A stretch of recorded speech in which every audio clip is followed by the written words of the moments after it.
Hello, BookTube. This is Weekly Reads. My reading week has been incredibly rough and frustrating. I started this reading week with Summer of Fire and Blood, The German Peasants' War by Lyndal Roper. This is a history of the German Peasants' War, which was a peasant rebellion that started in 1524 and lasted through much of 1525. The war was caused by by the changing environment and economic conditions that led to a renegotiation of the social contract between the nobility and ecclesiastical landowners and their peasants to the lord's benefit. The war was sort of stoked, the flames fanned by the nascent Protestant Reformation. The novel is composed of 4 parts: fall, winter, spring, and summer. Although let's make sure it is fall and not autumn, because I often get, okay, it's autumn, not fall. So the first part, autumn, is about the causes of the war, the prelude to the war. The first chapter, Stirrings, is about previous rebellions in this part of Germany, the southwestern part, if I haven't already mentioned it. For the 50 to 75 years before the German Peasants' War, there were numerous rebellions in this part of Germany. The second chapter is about the changing environmental and economic conditions that led to the disruption in the social contract. And the third chapter is about religious changes, the nascent Reformation, and earlier religious disruptions. The war started in the winter of 1524, so that part will begin the war part of the story, and then spring and summer will continue the war. I did not get out of the third chapter. The book is very academic in its style, which means Roper focuses more on trends and movements rather than people and personalities and narrative. And I find myself, while I like academic rigor in my history, I do find myself being more interested in people and narrative than in just trends and movements. But my reading of this book is rather frustrating. I'm not entirely happy with how things turned out. And depending on how much time I have, I might return to talk a bit more about this book at the end. So let's move you over here with the rest of my nascent history haul. So from Summer of Fire and Blood, I moved on to a reread of The Sluts by Dennis Cooper. This is a novel set in the early 2000s, and it came out in the early 2000s. It's about a male prostitute named Brad who works in the Los Angeles area, who becomes somewhat popular on a website devoted to reviewing male prostitutes in the Los Angeles area. Brad gets involved with a client named Brian, who, since this is a Dennis Cooper novel, the fetishes of Brian and many of Brad's other clients turn to the extreme range of BDSM.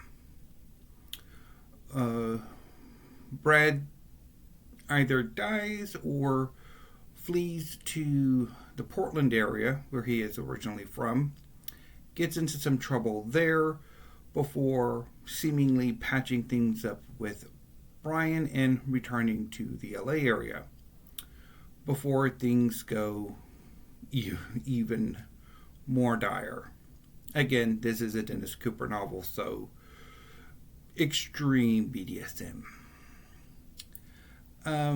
Or does it? One of the things about this novel is what exactly is actually going on. What is true? What is fantasy? Can anybody, as much as there are people and there's characters in this novel, be trusted? The novel is a modern or postmodern epistolary. It is told in the form of, for the first and fifth part of the novel, in reviews and responses to those reviews, which narrate encounters that clients have with Brad. The second part is a series of ads for other male prostitutes and responses to those ads from who may or may not be Brian and may or may not be a serial killer. The third part is a message board that refocuses on the whole Brad thing. And the fourth part is emails from Brad to Brian, or not. The novel is not terribly successful, and I think in part, I'm not entirely sure how much the reader has to buy into the charisma of Brad to really understand how exactly Brad captures the imagination of however many people are actually captured in these reviews and forums. I think the structure itself doesn't help. That second part really adds nothing to the overall narrative outside of maybe giving the impression that this novel is more of a horror novel or a crime thriller than it actually is. I'm not even entirely sure if Cooper's kinks really actively hamper the novel. I wonder if they do. So this reread of The Sluts was a decided failure. Although I did manage to actually read it. So I'm a few months away from the 19th anniversary of the first time and only other time I've read this novel. And this kind of brings up for me the notion that I very often, when it comes to modern and contemporary literary fiction, if I manage to finish it, that I esteem it a bit higher than perhaps it should be. Because I've had this novel for almost 20 years. I've had most of Cooper's work for more than, or not most of Cooper's work that I have, I've had for about 20 years. And I don't like it. I realize now that I don't really like it. That I didn't like it at the time. But for some odd reason, it just, I give myself that impression that I like it more than I do. It's annoying and frustrating. But it's basically what I do when it comes to modern and contemporary literary fiction. Anyway, so, yeah. So I need to figure out eventually what to do with what I have of Dennis Cooper. I don't think I will be giving any of his work a reread or first time read for those that I have not read. Anyway, so from the Sluts, I moved on to The Natural by Bernard Malamud.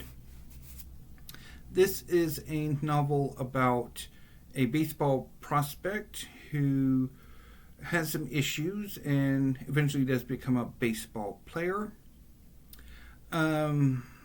I bailed within the first part where the main character is traveling by train to Chicago so he can try out for either the White Sox or the Cubs.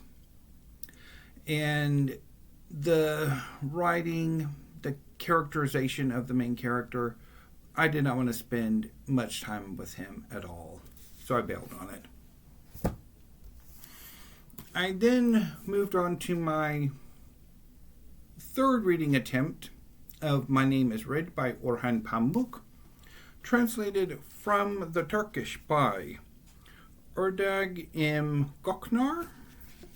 So this is a historical novel set in, I think, 16th century Istanbul, around the court of the Sultan.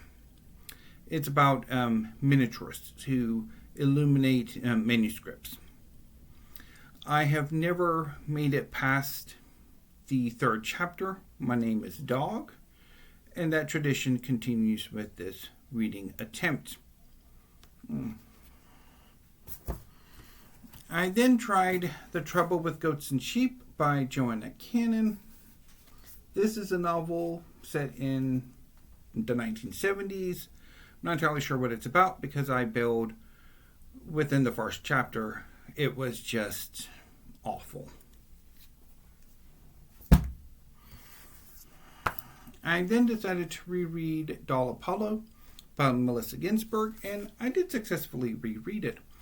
This is a collection of poems mostly about paper dolls, or using paper dolls as a theme, as well as in the second part, Apollo, both the god and the lunar missions.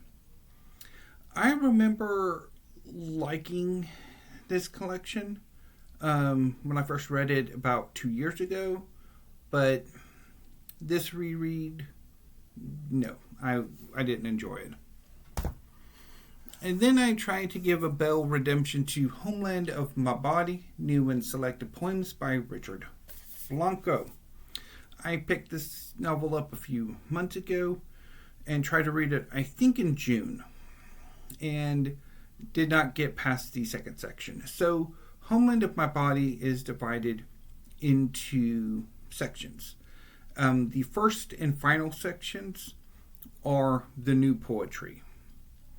And then the rest of and then sandwiched between are, in chronological order, selections from Blanco's earlier work. So the first time I read this, I made it past the first section of new poems and then bailed during the selections from the first collection. This time I did not make it out of the new collection, the new poetry. I was not in the mood for it, even though when I decided that I did want to try to give this a bell redemption shot, that I wanted to go through the 27 books that I have bailed on this year to try to whittle that list down, and it failed.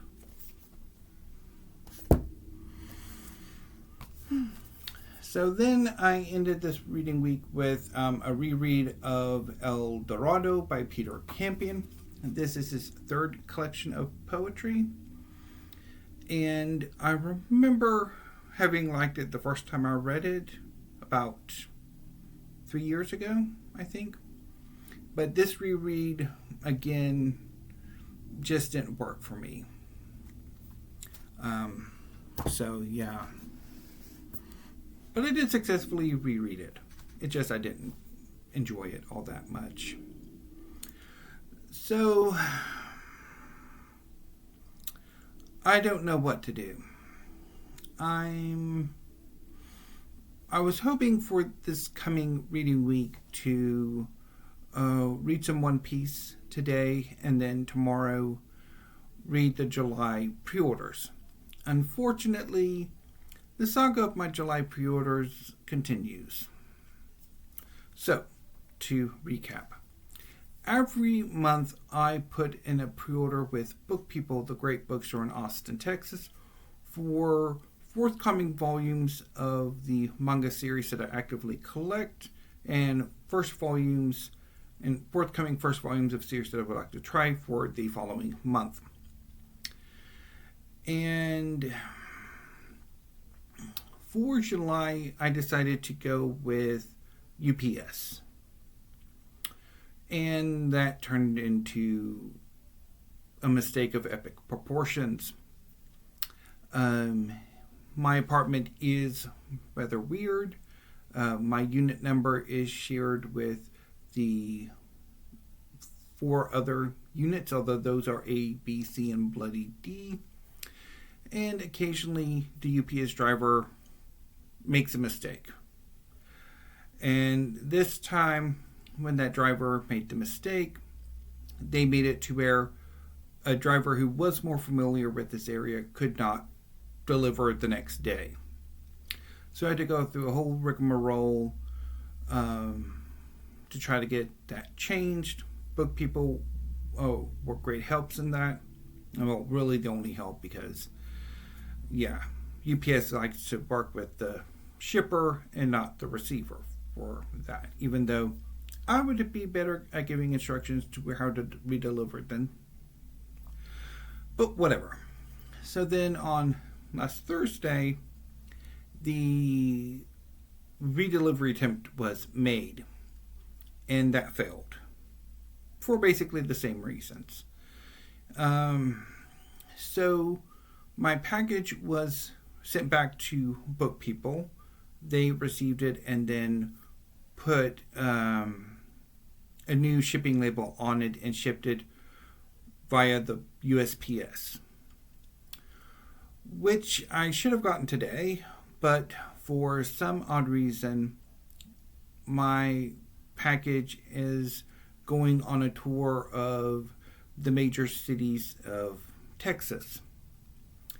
The package would go to the Fort Worth regional distribution and then on down to Waco. I don't know necessarily why Waco isn't in the Austin region, but it's not. But for some odd reason, my package ended up for almost a day in Houston. But it is now in Fort Worth, so hopefully I get it tomorrow. But waiting for that, having my reading month disrupted by waiting for that package that I want to read on a Saturday, it's frustrating me. It is one of the things that are really been bugging me, although it's one of many. The last few months have been incredibly difficult and frustrating, and I don't quite know what to do about it. But in addition to wanting to read those new releases, I'm also finding myself last month and this month really wanting to focus a bit more on the parts of my library that I call classics, canonical, modern, and contemporary fiction, poetry, and drama. And it's this weird dichotomy, contradiction. I don't know how to explain it, but there's a part of me, I fully recognize that, particularly when it comes to prose fiction, that I'm not as into it as I once was, that I don't really connect to it, particularly literary fiction. I don't really get on with it. But there's a part of me that, well, I should I should get on with it. I should like it. I should focus on it. And so when I indulge in that and then get around to reading it, well, I don't like it. And then the same, and to a certain extent, I'm also having a similar thing with history, where I'm feeling a turn towards history, but it's also not really working out for me, which is sort of my frustration with Summer, Fire, and Blood. A part of me is thinking maybe this weekend I should try to give it another go, even though I'm really not in the best of mental spaces for it. So I don't know what I'm going to do. I will perhaps report back next week for weekly reads on how things turn out.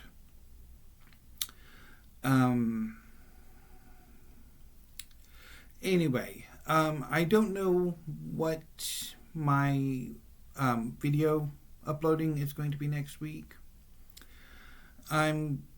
Hopefully my July pre-orders will finally come in and I can make that video tomorrow. And hopefully I can also do maybe a separate review for them. Or I guess I could do it with weekly reads. And then I don't know if this coming reading week is going to be a manga week, and see if that helps me or what I'm going to do. I don't know. I will figure out in the next hour and decide. But anyway, BookTube, here's hoping I have a better week next week. And hope you have a great rest of your Friday and have a good weekend. And I'll see you hopefully on Saturday with a manga haul. Thank you, BookTube.